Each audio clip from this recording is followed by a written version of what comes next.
nearly a wince. She can't look at it. She certainly can't smell it. Like her sisters, it's the little things. Duct tape, pain relievers, the sound of a weed eater, that propel her back to a time and place where their mother did things they swore they'd hold secret forever. Enduring their mother was what bound them together. And while they might have had 3 different dads, they were always 100% sisters, never half-sisters.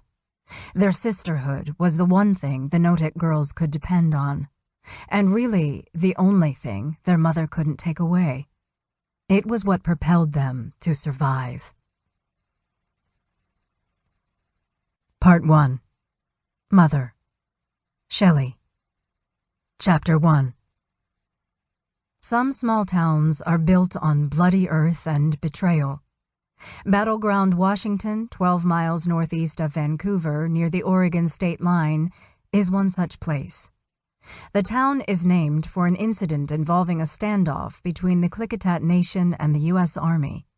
The native people freed themselves from imprisonment in the barracks, but while a surrender was being negotiated, a single shot rang out, killing the Klickitat's chief Umtuk.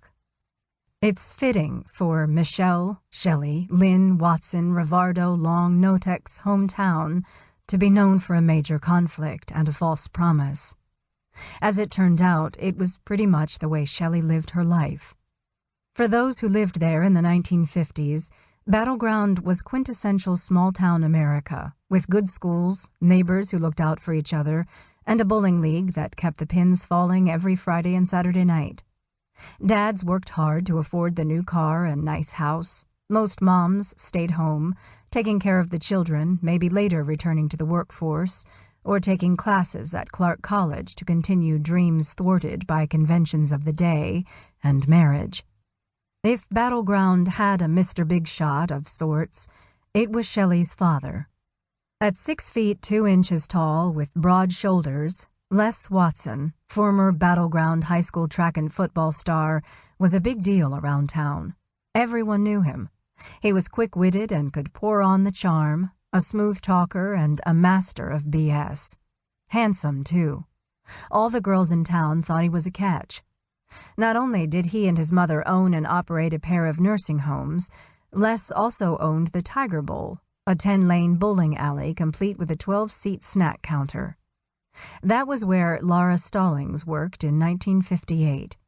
She'd just graduated from Fort Vancouver High School and was selling hamburgers to save money for college.